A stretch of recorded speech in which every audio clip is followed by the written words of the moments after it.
नमस्कार दोस्तों, आपका स्वागत है यूट्यूब चैनल मंडी भाव। और आज मैं दिनेश चंद पाटीदार। और दोस्तों आज बात करूंगा मैं चीन के लहसुन की। कि लहसुन जो है दोस्तों, चीन के भाव में बेहद वृद्धि एकदम से देखने को मिली है।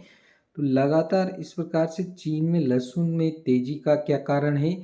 तो तेजी की भावना गर्म हो जाती है और लहसुन की कीमत एक नई ऊंचाई पर पहुंच जाती है चीन में। तो ऐसा क्यों होता है कि हाल ही में जो अदरक का मूल्य 2 गुना हो गया है और लहसुन अच्छे रूप से बहुत पीछे नहीं है। केवल एक सप्ताह में लहसुन उत्पादन संयंत्रों की संचयी मूल्य वृद्धि 20 सेंट से अधिक हो गई है।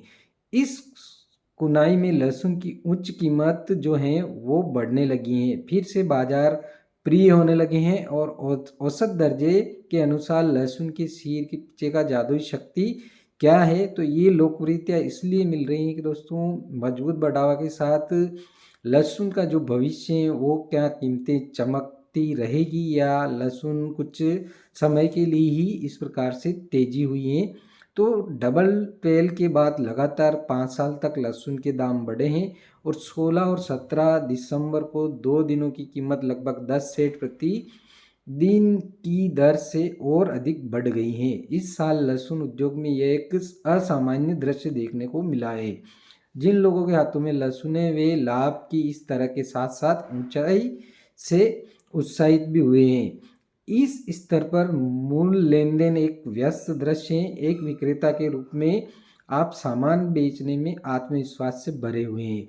आमतौर पर कोल्ड स्टोरेज में माल की एक नई आपूर्ति बाजार द्वारा जल्दी पच जाती है। एक खरीदार के रूप में माल की प्रतीक्षा में एक दर्जन से अधिक अर्ध त्रिशंकु होते हैं। कोल्ड स्टोरेज के दरवाजे के सामने कतार में खड़ी कारें इसे दृश्य नहीं कह सकते हैं, अजीब का ये दृश्य देखने को मिला है।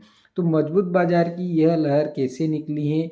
वेयर हाउस खुलने के बाद से लहसुन बाजार को 3 प्रमुख चुनौतियों का सामना करना पड़ रहा है। इन्वेंट्री का भारी दबाव, घटती मांग और कम लोकप्रियता। इससे प्रभावित होकर कोल्ड स्टोरेज लहसुन के खुलने के बाद बाजार में मंदी का रुख हो गया था, लेकिन उत्पादन क्षेत्रों में लेन देन सुस्त हो गया था। बड़े बाजार में लहसुन की कीमतें भी भारी बोझ के साथ आगे नहीं बढ़ रही थी और बाजार में तेजी का रुख देखने को नहीं मिल रहा था। लेकिन वर्तमान समय में जो है कीमतें भारी बोझ के साथ आगे बढ़ रही हैं और बाजार में तेजी का रुख देखने को मिल रहा है। अस्थिरता और कमजोर का, हालांकि नवंबर मध्य के बाद से कोल्ड स्टोरेज में लहसुन की कीमत समय समय पर कम हो गई थी और घाटे में भी चल रही थी। तो भंडारण कंपनियों का सामना बेचने का रवैया बदल भी गया था। सुप्रीमोट एक्सपोर्ट ऑर्डर और कम संख्या में शॉर्ट टर्म सटोरियों के समर्थन से मांग संकुचन की स्थिति में काफी सुधार हुआ है। जिंक्सियान सामान्य मिश्रित ग्रेड की कीमत लगभग 1.60 युआन प्रति केटीज पर चरणों में बढ़ चुकी है, जिससे एक निश्चित सकारात्मक जारी किया गया है। हालांकि बाजार के विश्वास के सही मायने में ठीक होने का समय तब जब नए उपायों को लागू किया जाता है। एक और विभिन्न स्थानों में सामान्य आदेश की बहाली के साथ घरेलू और विदेशी बाजार में मांग का अंतर खुल गया है, जो इलेक्ट्रॉनिक बाजार की निरंतर दैनिक सीमा को बढ़ावा दे रहा है। बाजार की धारणा में वृद्धि जारी है। माल रखने वाले विक्रेताओं की भावना और बेचने की अनिच्छा तेज हो गई और आपूर्ति पक्ष पर बिक्री का दबाव काफी कम हो गया। दूसरी ओर महामारी के जारी होने के साथ कुछ क्षेत्रों में संक्रमित लोगों की संख्या में वृद्धि हुई है, जिससे समाज में दहशत का माहौल बढ़ गया और सभी लोगों में सामानों की जमाखोरी करने का उत्साह काफी बढ़ गया, जिससे विशेष रूप से नए मुकुट को रोकने के लिए पानी में प्याज, अदरक और लहसुन को उबालने के विषय के बाद लहसुन खरीदने के लिए उपभोक्ताओं का उत्साह और बढ़ गया और बाजार में माहौल लहसुन खरीदने के प्रति गर्म हुआ है। इससे लहसुन में तेजी आई है। पूर्वाई जाने की इस लहर का फायदा उठाते हुए लहसुन कब तक चल सकता है? तो इसके बारे में सामान्य मिश्रित ग्रेड की कीमत लगभग 1.94 युआन प्रति कैंटी के एक नए उच्च स्तर पर पहुंच गई है, क्योंकि इसे भंडारण में रखा गया था, जो कि 9 नवंबर को काफ़ी कीमत लगभग 0.34 युआन प्रति कैंटी से अधिक देखने को मिल रही है। 21.25% वृद्धि नए खुले मूल्य की तुलना में लगभग 2.11% की वृद्धि देखने को मिली है।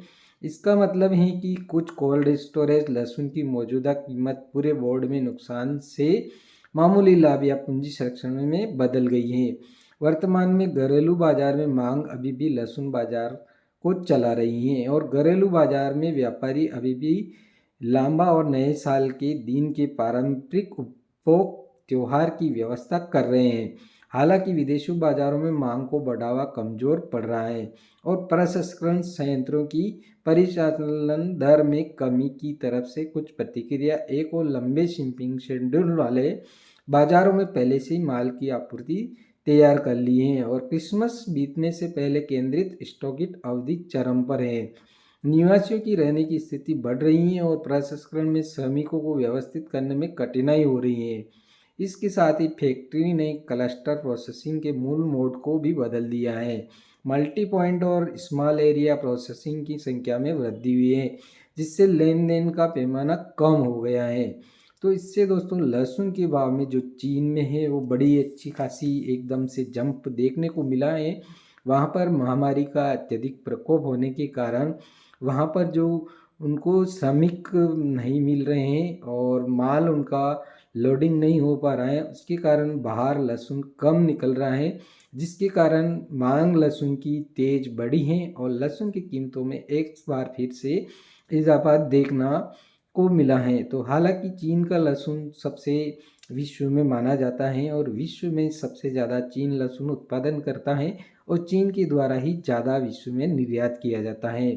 तो ऐसी परिस्थितियों में जब चीन में कोरोना के कारण बढ़ती महामारी से काफ़ी परेशान होने के कारण काफ़ी क्षेत्रों में लॉकडाउन होने से परिवहन में काफ़ी व्यवधान हुआ है, जिसके कारण कोल्ड स्टोरेज से माल निकलना मुश्किल हो गया है। इससे जो अन्य कंट्रियाज़ हैं उनसे गार्लिक जो लहसुन की है वो डिमांड अच्छी सी निकल कर आई है। अब आगे वाले दिनों में देखना है कि भारत के जो लहसुन उत्पादन किसान हैं और जिन व्यापारियों के पास लहसुन का अच्छा स्टॉक पड़ा हुआ है, उन व्यापारियों को कितना लाभ लहसुन में मिल सकता है। तो हालांकि ये परिस्थिति अभी चीन में बड़े महामारी प्रकोप के कारण हुई है, तो भारत पर इसका कितना असर पड़ता है और भारत में लहसुन में कितनी तेज़ी एक बार फिर से देखने को मिलती है। तो दोस्तों ये था चीन से मेरी जो रिपोर्ट मैंने प्राप्त की है, उस रिपोर्ट के अनुसार आप तक जानकारी पहुंचाने की कोशिश की है, क्योंकि चीन में जो लहसुन के भाव है वो एकदम से तेज़ी से गर्म हुए हैं, बढ़े हैं और मजबूत बाजार भी हुआ है वहाँ का चीन का और मांग भी अच्छी निकल के आए हैं। तो लहसुन के भाव में बेहताशा वृद्धि हुई है। ये एक बार और चीन से रिपोर्ट प्राप्त हुई है, उसके अनुसार मैंने आप तक रिपोर्ट पहुंचाने की कोशिश की है दोस्तों। तो वीडियो पसंद आए तो ज़रूर लाइक करें और चैनल को सब्सक्राइब कर दें। धन्यवाद।